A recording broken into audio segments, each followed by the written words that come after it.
ನಮಸ್ಕಾರ ಶ್ರುತಿಯ ಪ್ರೀತಿ ವಿದ್ಯಾರ್ಥಿಗಳಿಗೆ, ಶಾಲಾ ಶಿಕ್ಷಕರಿಗೆ ಹಾಗೂ ಶಾಲಾ ಸಿಬ್ಬಂದಿ ವರ್ಗದವರಿಗೆ ನಿಮ್ಮೆಲ್ಲರಿಗೂ ವಿದ್ಯಾಶಕ್ತಿಯ ವಿಜ್ಞಾನದ ತರಗತಿಗೆ ಆತ್ಮೀಯವಾದಂತಹ ಸ್ವಾಗತ ಕೋರ್ತಾ ಇರೋದು. ನಾನು ನಿಮ್ಮ ವಿಜ್ಞಾನದ ಶಿಕ್ಷಕಿ ಅಶ್ವಿತಾ ಮಲ್ನಾಡ್. ಪ್ರಿಯ ವಿದ್ಯಾರ್ಥಿಗಳೇ, ಇವತ್ತಿನ ಕ್ಲಾಸ್ನಲ್ಲಿ ನಾವು ವಿದ್ಯುತ್ ಶಕ್ತಿಯ ಹರಿವು ಅಥವಾ ಪ್ರವಾಹ ವಯರ್ ಹಾಗೂ ಸ್ವಿಚ್ ನ ಮೂಲಕ ಹೇಗೆ ಹರಿಯುತ್ತೆ ಅನ್ನೋದನ್ನ ನೋಡ್ತಾ ಹೋಗೋಣ. ಒಂದು ವಿದ್ಯುತ್ ಮಂಡಲವನ್ನ ಸೃಷ್ಟಿಸ್ತಾ ಹೋಗೋಣ. ಇದಕ್ಕೂ ಮುಂಚಿನ ಕ್ಲಾಸ್ ನಲ್ಲಿ ಬರೀ ವೈರ್ಗಳ ಮೂಲಕ ಹೇಗೆ ವಿದ್ಯುತ್ ಹರಿಯುತ್ತೆ ಅನ್ನೋದನ್ನ ನಾವು ನೋಡಿದ್ವಿ. ಅದನ್ನ ಈಗ ಒಂದು ಸ್ವಿಚ್ ನ ಹಾಕೋದ್ರ ಮೂಲಕ, ಆನ್ ಆಫ್ ಮಾಡೋದ್ರ ಮೂಲಕ ಹೇಗೆ ಹರಿಯುತ್ತೆ ಅನ್ನೋದನ್ನ ನಾವು ನೋಡುವಂತಹ ಪ್ರಯತ್ನವನ್ನು ಮಾಡೋಣ.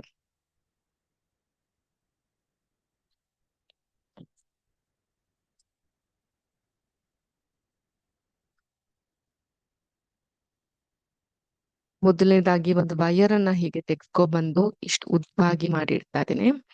ಇಲ್ಲೂ ಕೂಡ ಇನ್ನೊಂದು ವೈರ್ ಅನ್ನ ಅಟ್ಯಾಚ್ ಮಾಡ್ತಾ ಇದ್ದೀನಿ. ಒಂದು ಬ್ಯಾಟರಿ ಬೇಕೇ ಬೇಕಾಗಿರುತ್ತೆ ನಮ್ಗೆ ವಿದ್ಯುತ್ ಹರಿವನ್ನ ಹೆಚ್ಚಿಸ್ಲಿಕ್ಕೆ ಆಗ್ಲಿಕ್ಕೆ. ಹಾಗೇನೆ ಇಲ್ಲಿ ಮತ್ತೊಂದು ವೈರ್ ಅನ್ನ ಹೀಗೆ ತಂದು ಜೋಡಿಸ್ತಾ ಇದ್ದೀನಿ. ತದನಂತರ ಮತ್ತೊಂದು ವೈರ್ ಅನ್ನ ಹೀಗೆ ಎಳಿತಾ ಇದ್ದೇನೆ. ಇದ್ರ ಮಧ್ಯ ಭಾಗದಲ್ಲಿ ಒಂದು ಸ್ವಿಚ್ ಅನ್ನ ಹೀಗೆ ತೆಗೆದುಕೊಬಂದು ಹಾಕ್ತಾ ಇದ್ದೀನಿ.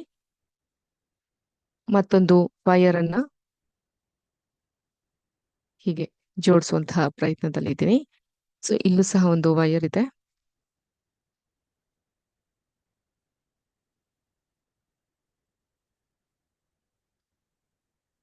ಈಗ ಒಂದು ಬಲ್ಬ್ ಅನ್ನ ಇಲ್ಲಿ ನಾನು ಜೋಡಿಸ್ತೇನೆ.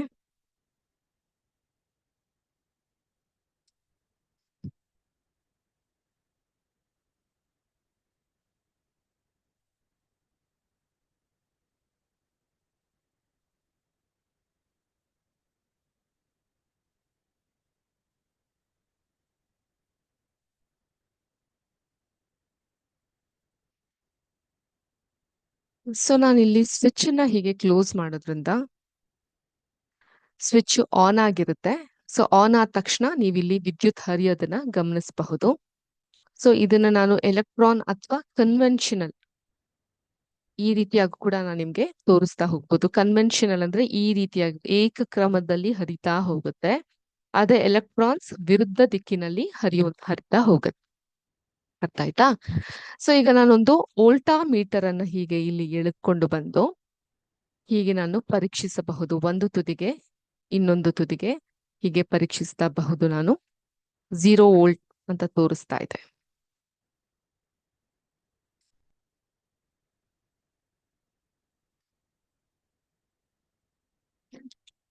9 ವೋಲ್ಟೇಜ್ ಅಂತ ಈ ರೀತಿಯಾಗಿ ತೋರಿಸ್ತಾ ಇದೆ.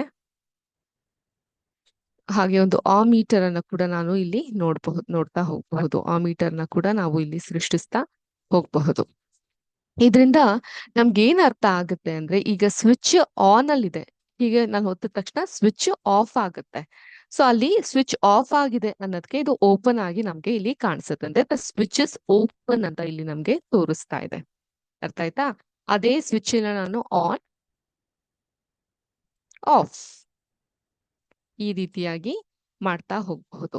ಸೊ ನಮ್ಮ ಮನೆಯಲ್ಲಿ ಇರುವಂತಹ ಒಂದು ವಿದ್ಯುತ್ ಮಂಡಲ ಅಥವಾ ಎಲೆಕ್ಟ್ರಿಕ್ ಸರ್ಕ್ಯೂಟ್ ಗಳಲ್ಲೂ ಇದೇ ರೀತಿ ಒಂದು ಸ್ವಿಚ್ ಬೋರ್ಡ್ ಅಂತ ಇರುತ್ತೆ. ಸ್ವಿಚ್ ಬೋರ್ಡ್ ಅನ್ನ ನೀವು ಆನ್ ಮಾಡಿದಾಗ ಒಳಗಿರುವಂತಹ ವೈರಿಂಗ್ ಏನಾಗುತ್ತೆ, ಬೆಳಕನ್ನ ಪ್ರಕಾಶಮಾನವಾಗಿ ಬರೋ ಹಾಗೆ ಮಾಡುತ್ತೆ. ಆಫ್ ಮಾಡಿದಾಗ ಅದು ಸ್ಥಗಿತಗೊಳ್ಳುತ್ತೆ. ಈ ರೀತಿಯಾಗಿ ಇರುತ್ತೆ. ಸೊ ಇದು ವಿದ್ಯುತ್ ಮಂಡಲ ಅನ್ನೋದು ಯಾವ ರೀತಿ ಹರಿತಾ ಇತ್ತು ಅನ್ನೋದು ನಾವು ಕಲಿಯೋಕ್ಕೆ ಪ್ರೇರಿಸುತ್ತೆ.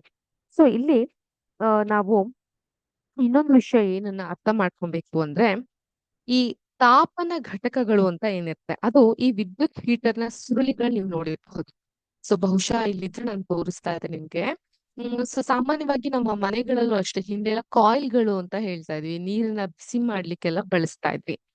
ಏನಾಗುತ್ತೆ, ಈ ವಿದ್ಯುತ್ನ ಹೀಟರಿನ ಸುರುಳಿ ಅಥವಾ ಕಾಯಿಲ್ ಏನಿರ್ತಲ್ವಾ, ಅದ್ರಲ್ಲಿ ಅಧಿಕ ರೋಧ ಅಂದ್ರೆ ರೆಸಿಸ್ಟೆನ್ಸ್ ಇರುತ್ತೆ.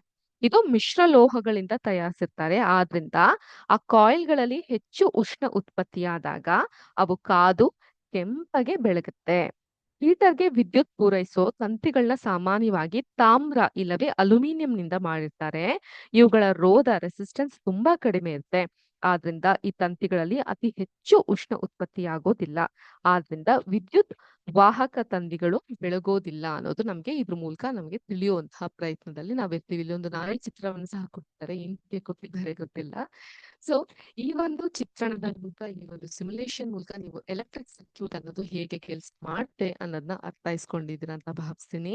ಲೈಟ್ ಅನ್ನ ಆನ್ ಮಾಡಿ ನಮ್ಮ ಈ ಒಂದು ಕ್ಲಾಸಿಗೆ ಇತಿಶ್ರೀಯನ್ನ ಹಾಡೋಣ. ಎಲ್ಲಾರ್ಗೂ ಶುಭ ದಿನ. ಜೈ ಹಿಂದ್, ಜೈ ಕರ್ನಾಟಕ ಮಾತೆ, ಜೈ ವಿದ್ಯಾಶಕ್ತಿ. ನಮಸ್ಕಾರ.